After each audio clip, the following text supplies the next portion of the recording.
माफ़ी मांगने से कोई छोटा नहीं होता। एक रईसजादे संजय से मोहल्ले भर के लोग परेशान थे। संजय एक अमीर और दबंग परिवार का लड़का था।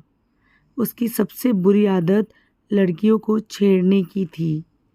राह चलते सरेआम वह लड़कियों को छेड़ता और विरोध करने पर उन सबके साथ बदतमीजी से पेश आता था। दबंग परिवार का होने के कारण मोहल्ले के लोग भी बीच बचाव करने या उसका विरोध करने से डरते थे। इससे दिन प्रतिदिन उसका अहंकार बढ़ता ही जा रहा था।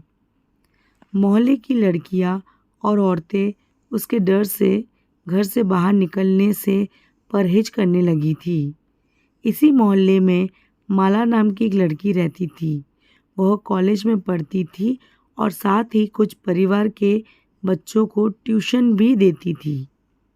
वह रोज़ सुबह कॉलेज के लिए निकलती और शाम को घर लौटती थी। मोहल्ले में एक तरफ जहां माला की सुंदरता के चर्चे होते थे, वहीं उसकी सादगी और बुद्धिमत्ता की तारीफ करते भी लोग नहीं थकते थे। अपने स्वभाव के मुताबिक संजय पहले तो कई दिनों तक माला का पीछा करता रहा और संकेत में उसे छेड़ता रहा, परंतु जब माला ने कोई भाव नहीं दिया तो गुस्से में उसने एक दिन कॉलेज से लौटते हुए उसका हाथ पकड़ लिया। संजय की इस हरकत से माला हैरान रह गई, परंतु इस पर भी उसने कोई प्रतिक्रिया नहीं दी। संजय की पकड़ से माला ने अपने आप को छुड़ाते हुए तेजी से घर की तरफ रुख कर लिया।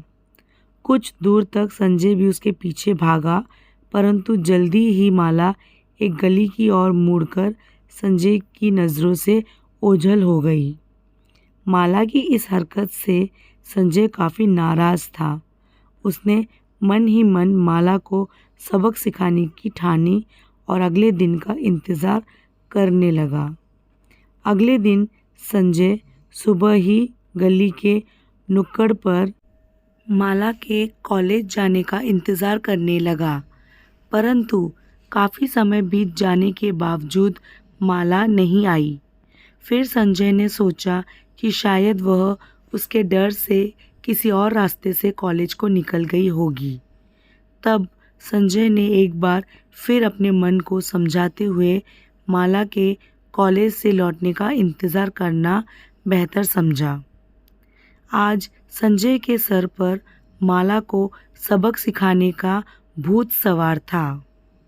वह किसी भी तरीके से आज माला को पूरे मोहल्ले के सामने जलील करना चाहता था। आज माला को सबक सिखाने के लिए संजय अपने साथ मोहल्ले के और 3 टपोरियों को भी साथ लाया था, परंतु एक लंबे इंतज़ार के बाद भी माला वहाँ से नहीं गुजरी। माला के कॉलेज से आने का वक्त भी बीत चुका था। संजय असमंजस में पड़ गया।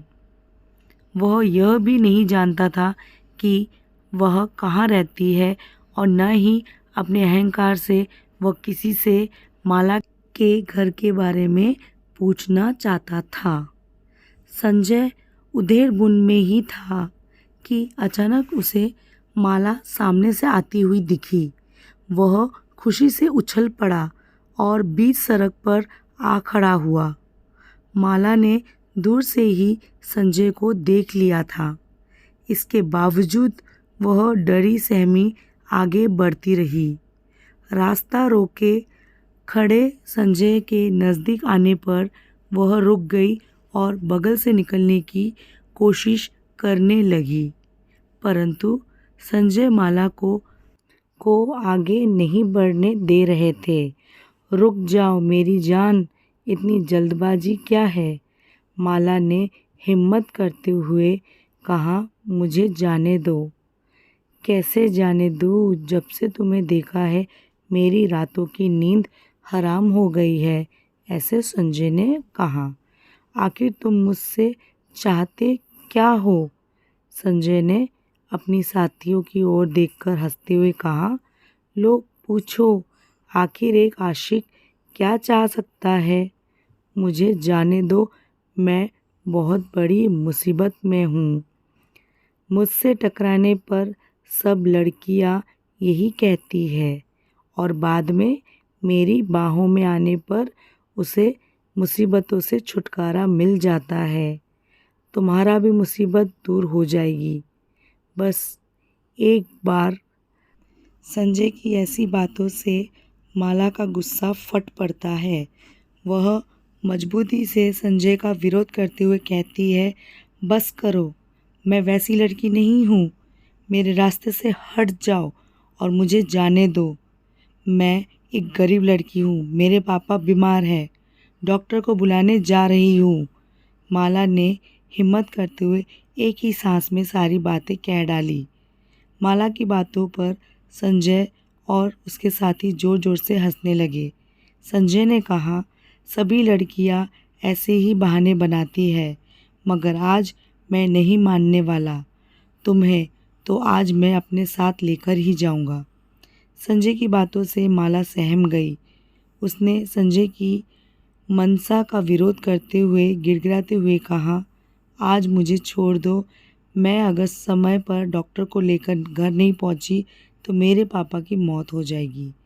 माला की बातों पर संजय थोड़ा थिटका और धूर्तता दिखाते हुए बोला, मैं किसी डॉक्टर से कम हूँ क्या? तुम्हारे पापा का इलाज मैं कर दूंगा। चल तुम्हारे घर चलता हूँ। संजय इस बहाने माला का घर भी देखना चाहता था, परंतु भोली भाली माला को संजय की यह चाल समझ में नहीं आई और यह समझते हुए कि संजय जब उसके घर के हालात और उसके बीमार पिता को देखेगा तो उस पर तरस खाकर उसका पीछा करना और उसे तंग करना छोड़ देगा, संजय को अपने घर ले गई।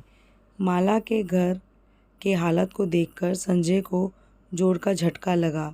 एक छोटा सा घर, बेतरतीब फैले सामान और घर के कोने में चारपाई पर लेटा एक बूढ़ा शख्स।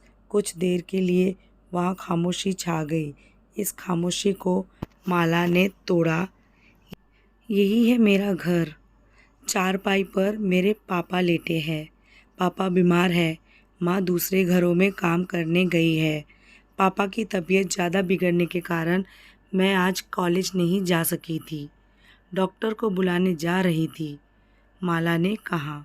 माला की एक एक बात संजय के दिल पर हथौड़े की तरह वार कर रही थी।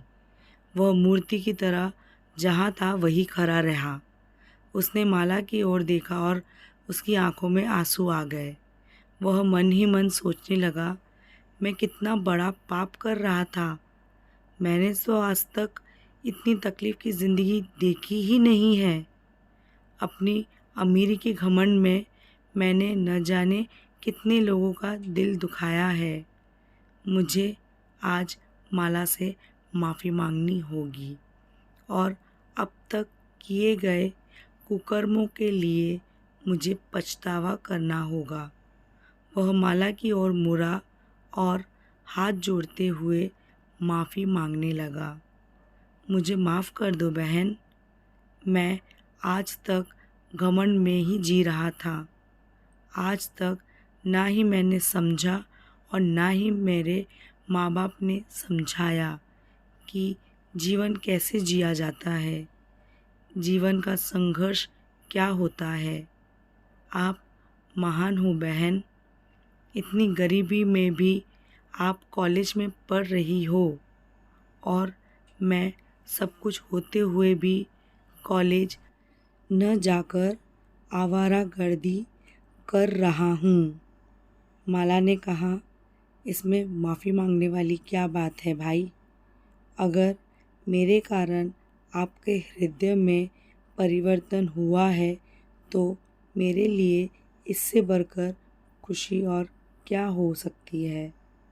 जो आपने किया उसे भूल जाइए और एक नए जीवन की शुरुआत कीजिए। अपने जीवन को ना सिर्फ अपने लिए जिए बल्कि दूसरों के सुख दुख में भी हाथ बटाना सीखिए। फिर देखिए आपके मन को कितनी संतुष्टि मिलती है। बहन, आपने न सिर्फ मेरे आंखें खोल दी है बल्कि जीने का एक रास्ता भी दिखा दिया है। आप यहीं रुको, मैं डॉक्टर को बुलाकर लाता हूँ और आज से एक नए जीवन की शुरुआत करता हूँ। माला कुछ कह पाती कि इससे पहले संजय यह कहते हुए अपने दोनों टपोरी दोस्तों के साथ वहाँ से तेज़ी से निकल पड़ता है।